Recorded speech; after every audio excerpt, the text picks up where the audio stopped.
for applause. You all know to do it. How is Farm Aid going for everybody?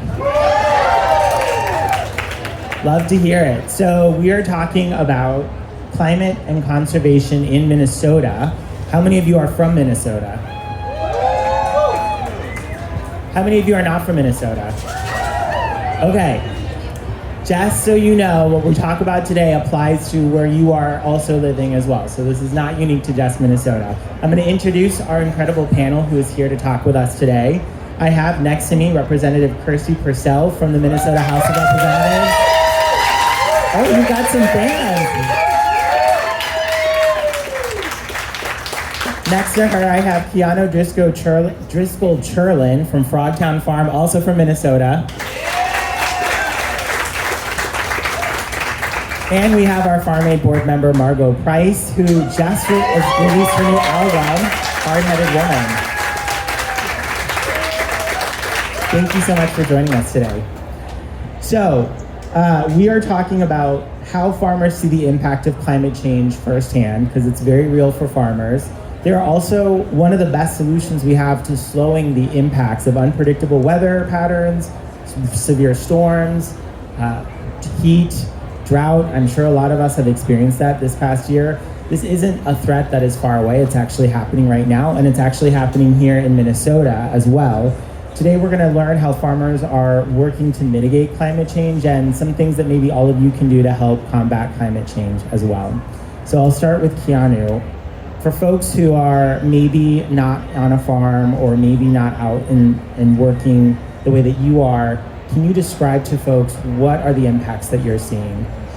Sure, yeah, I'll do my best to describe some of the things. So we actually operate on 5 acres of a larger 13-acre public park in St. Paul in the Frogtown neighborhood. And so it's a little bit, just the way we operate is a bit different than probably most farmers here. But like some of the things that we're experiencing in the neighborhood is just like, you know, I grew up expecting Minnesota to kind of be the safe haven from the effects of climate change, but now we have all these wildfires affecting how we're just even able to operate outside, whether we're wearing masks for the times that we're outside, looking for that clean air.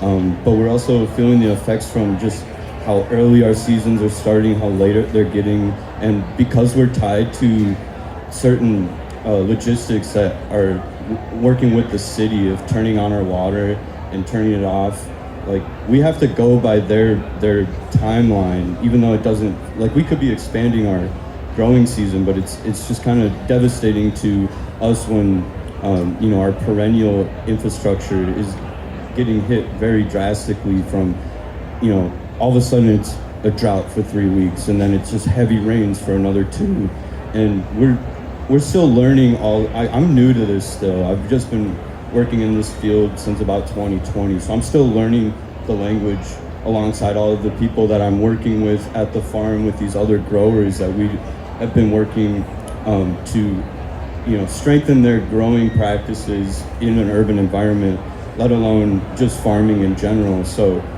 when we're out there and we're trying to give all these explanations of how to do these practices better, it's easy for us to not seem like we're not know what we're talking about, because the systems are just changing so quickly and so fast, and being able to plan a season accordingly when we don't know what it's going to look like within the next year or 2 is just really devastating for, you know, just the long-term understanding of how we're moving forward. I hope that answers. Yeah, and so uncertainty in what the season's going to look like is obviously very hard to plan for. What about the crop? How does this instability or uncertainty impact the crop that you're growing? Sure. I mean, just, you know, planning around uncertainty within the like droughts and how much water we should be using or not using. You know, if we come to the field and it's been raining like so much, it's affecting the root structure. You know, we operate on the top of a hill, and in the past we've had a hard time building up the soil. It used to be a big building complex owned by the Wilder Foundation. So we've been building up this soil for 10 years, but But with all this heavy rain, we have to install these like certain systems, including like berms and swales, things that direct the water into certain areas so that we're not just getting these puddles when it's overwatered, and then, you know, when it's not watering or not raining at all, like we're using so much water just to compensate for that.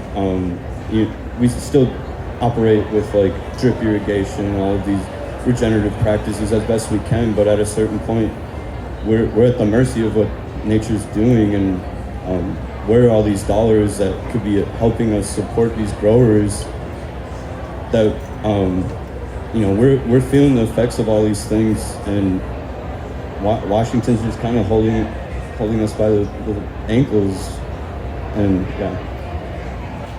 So Minnesota is one of the fastest warming states. We know that, and we've seen extreme weather. And what I like to say is that farmers are on the front lines. They are already experiencing, like you were saying, just a lot of rain in a short amount of time, which is very different than a gentle soaking. So just the extremity of the weather, plus, you know, we had 3 years of drought, then we would have some flash flooding, then we're back to drought.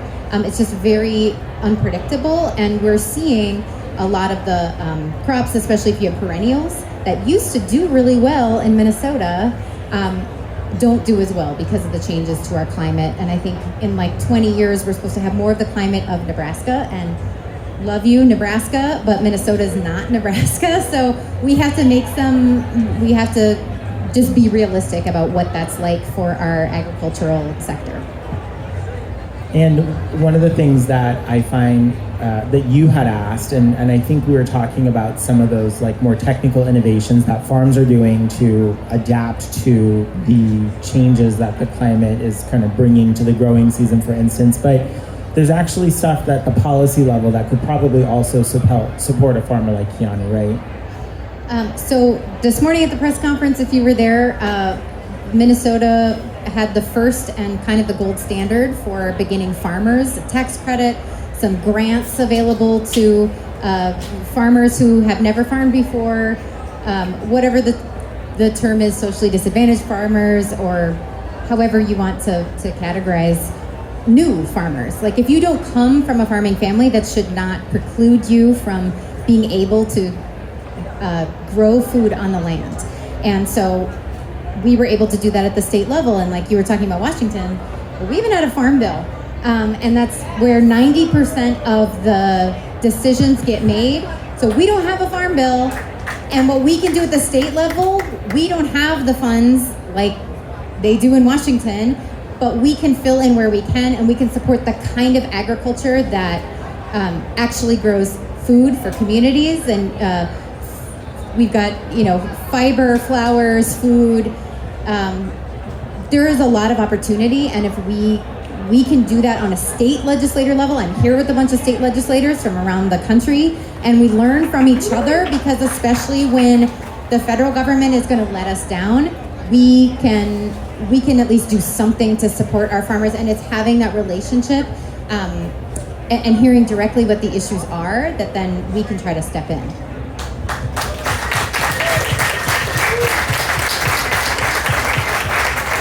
I look around at so many people who are here today, and you talk about support, and Margo, you actually do a lot of support in the advocacy work that you're doing with Farm Aid for farmers. What role do you see yourself playing in helping farmers like Keanue, and maybe what role do all of you in the audience, you're not off the hook, what role do they play in this conversation? Yeah, I think, you know, getting together, talking about these things, not just at Farm Aid, but year-round in the community.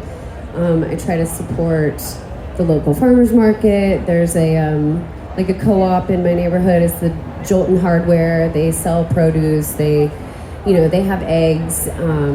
Being sustainable on your own. I have a garden. It's kind of suffering right now because I've been touring so much, but I grew a lot of heirlooms, beans. Every single small act makes a big difference. And, I say this every year, but where you spend your dollar it really matters. I mean, we don't need to be giving our money to Amazon and to Walmart and to Target and all these places. They're not helping us. We need to support local. And, you know, that's even when it comes to like fashion and, you know, fast fashion and all these things. I haven't always been good at that. And I'm really paying attention. Every single purchase that we make, every single thing has an effect. It's a butterfly effect. And the other thing is maybe like non-related, but this is just something that's been so eye-opening to me, is it's an app. You can get it on your phone. I'm not endorsed by them in any way. It's called Yuka, Y-U-K-A, and you go to Whole Foods, and it's like, here, I think I'm buying things for my kids that are healthy. You start scanning them, it's like, okay, this is an organic waffle. No, it's got chemicals that are going to cause breast cancer and liver failure. It's insane. Scan your food, know where it comes from, buy Whole Foods, shop at the farmer's market, and yeah, educate your friends. This actually makes me think of something, Margo, that we learned from a farmer, Chris Marion, in our previous panel, and she said one of the best things that you all can do in the audience is actually make sure that you can make eye contact with the person who's making the food that you're eating, right? So going to a farmer's market is actually a really important way to actually know who that farmer is, who that producer is, and to be able to support them. And I saw you react to that a little bit. What's your thought on that? Just connecting with the people producing your food. Well, I think for me that's like what gives me joy. I didn't grow up to be a farmer. I was not. I grew up in the South Metro, in the suburbs. I came to this just by stumbling upon this park that happened to have a farm, and you know, just through volunteering and finding my way and understanding what it meant to me to be a part of the community, that's what gave me strength and the energy to want to keep doing this. And through the last 5 years, 6 seasons, I've been able to help support this organization that I didn't even know about just by walking the streets in my neighborhood. And now I've been able to supply thousands of pounds of food directly to our community for free within the Frogtown neighborhood and a little bit beyond. And this is what gives us energy. Like, this is where I want to spend my time, and being able to know that we've provided some ingredients for some people's like meals, you know, in life. That's what gives me joy. Well, and I think whether we're talking about climate or whether we're talking about democracy collapse, I mean, the thing that is going to take care of us is each other. So, like, developing that relationship with your farmer, like, do that. That is part of protecting our even if the official social safety net is going away and is thinning, making those connections and knowing where your food comes from, and that's all part of the work of democracy that we can do every single day when we eat. Yeah, can I piggyback on that just a little bit? Like, because the climate is so hard to read, and you know, we can see the trajectory, but we don't know how to work with it every day, day to day. But the community is something that is strong, something that we can depend on, and being a part of it through this work is where we're gonna grow even better, and we can overcome all these things through regenerative agriculture.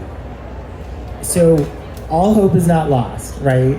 There are things that we're doing, that Minnesota is doing, that are gonna help farmers like Keanue. That means Margo can continue to find farmers who are growing good food locally, right? And I know you guys aren't in the same state, but that it's not all doom and gloom. And I'd love to know what some of those innovations that are happening, or what some of those like beacons of hope are that we can hold on to know that we're not going to let climate change wipe out even more farms, even more family farms. Well, I think I farmed for 10 years, and I think what's really beautiful about this audience here and all the vendors and everyone who's here, farmers are innovative. You know, they're creative in their own way.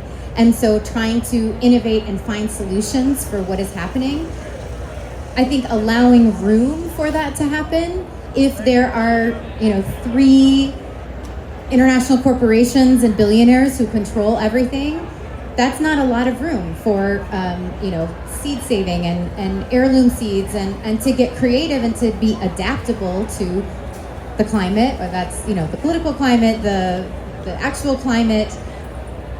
And I think we in Minnesota, we're lucky. We have a land grant university. University of Minnesota has a program called the Forever Green Institute, where they are developing perennial plants. So there's a Kernza, maybe you've heard of it. Maybe you've had it in a beer or a cracker or a cookie.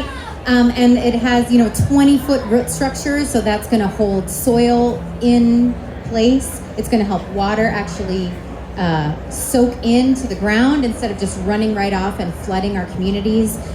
And so there are places like that who are doing innovation like on the scientific side. But I think also, I told Margo I wanted to slip in the line of one of my favorite songs from her album, but you see just a few oligarchs out there trying to dictate things, and farmers are some of the people who want to say, don't let the bastards get you down.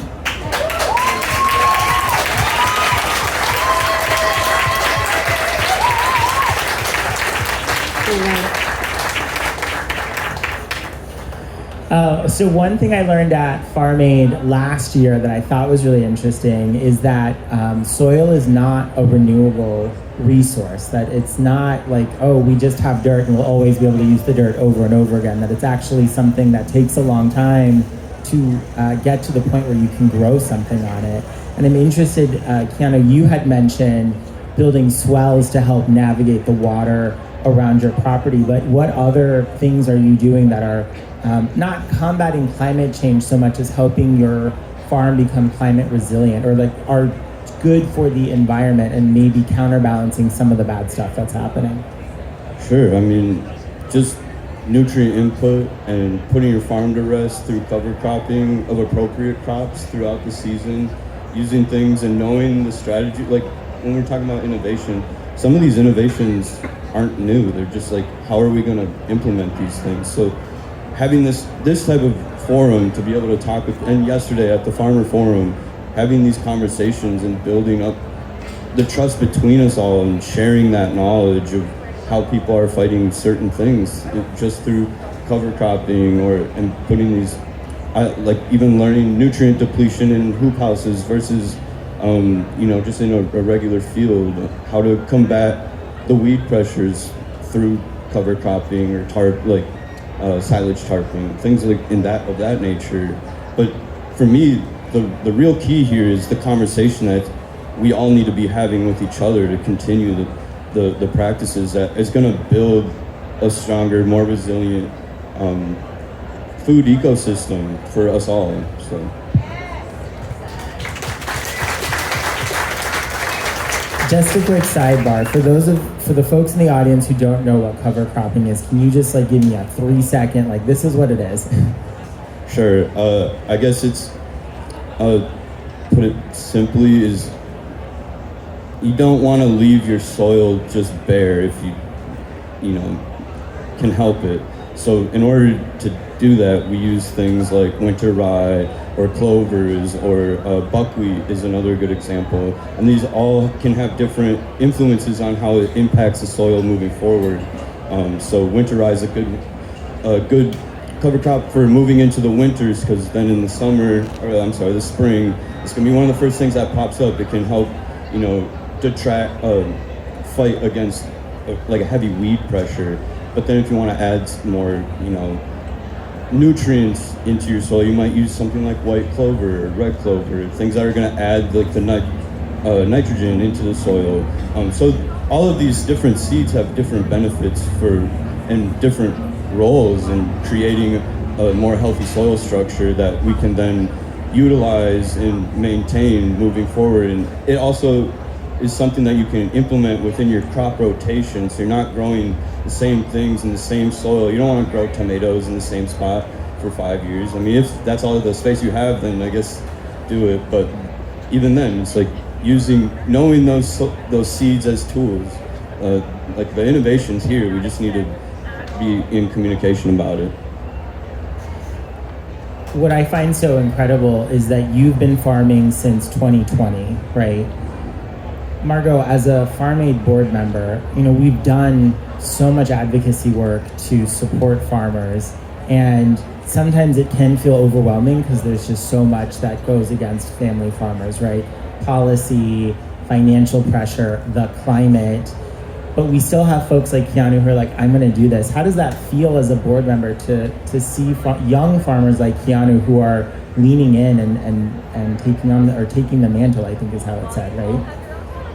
It's so inspiring every year. This is where I learn the most, is at these panels and getting to really connect with people. I've had people pass me seeds, like somebody gave me okra seeds, and it's wonderful to build that community and figure out what you can do on a small level, like even in my small garden, or like I love that we're rewilding our grass, like it only makes sense, every little bit that you can do, and composting and recycling, and like I said, not buying the things that you don't need in the first place. All those things have a major effect. And I think, for so long farms were passed down and it was like a generational wealth, and now we're seeing so much diversity in farming, and it's a beautiful thing, because if we're all the same, we're all growing the same things. Like my parents mostly grew corn,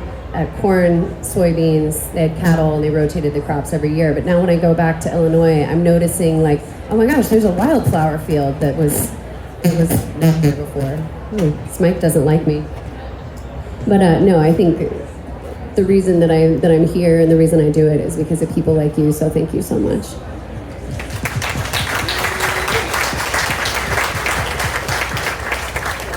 I do think that's a really interesting shift, right, in the way that we're seeing farmers young farmers lean into or embrace farming. I mean, we still see farms getting passed on generation to generation. We also see like urban farming, which I think has really taken off in the last several years. What legislative or policy or what supports are being done to help folks who are interested in farming in Minnesota, for instance, actually like become a farmer, especially kind of with the backdrop that there are challenges like climate change that can make it really hard?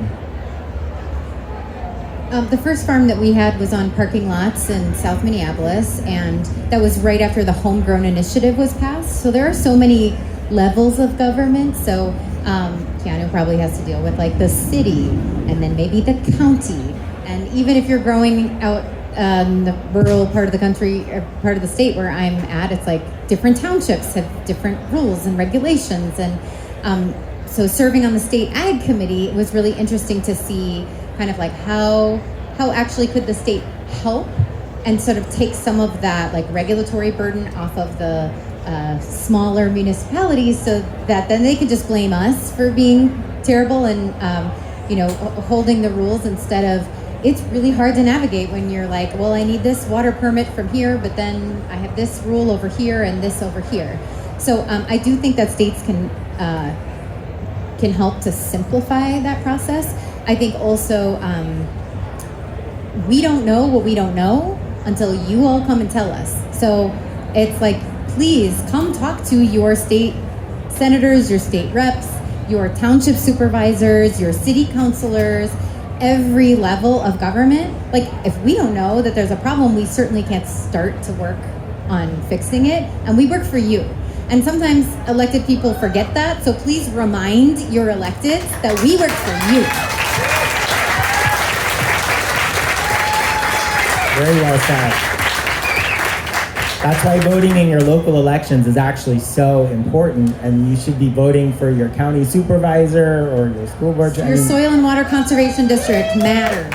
So vote, look at the back of the ballot and vote. You're all clapping because you're gonna vote, right? So Keanue, I would love to know for you, I'm sure that you have really hard days. What keeps you going? What motivates you to continue to get up and come up with innovative solutions that account for unpredictable seasons or account for the damage that climate change is having on your crop? Yeah, wow. I mean, I did I feel like the one thing that always brings me back is the sense of community. Like, I would love to dive into subsistence farming for myself if that's what I needed to do to help, you know, take myself out of the equation for the resources available for everyone else. But working at Frogtown Farm, you know, I built my connection to the land. I built my connection with this community. I'm there because I want to support the growers that are also there growing. We've been working with a variety of immigrant farmers. We have Hmong farmers. We have Latino farmers. We have East African immigrant farmers, and just being able to create that community within 5 acres is just incredible. And this is what gets me. I mean, I love working with my hands. I love getting down in the dirt. But it's the world around it and this sense of community and being a part of the surrounding city landscape and not being an oasis from the city, but being a component of it.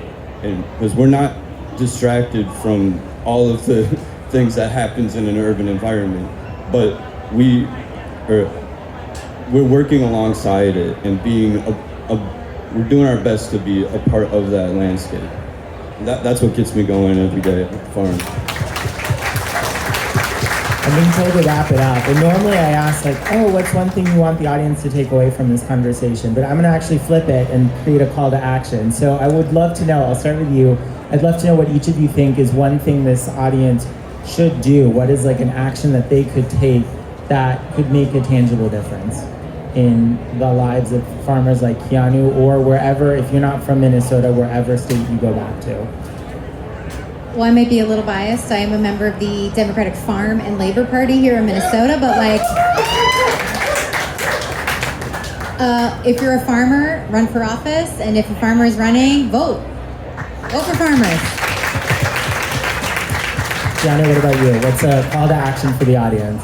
I don't know who's all in the audience, but I would love for cities and counties to look at the farmers, especially farms like us in Frogtown, as resources, as people and organizations that are invested in the community. We're not just vendors out in the community providing, like, we're not just a concession stand for tomatoes and peppers.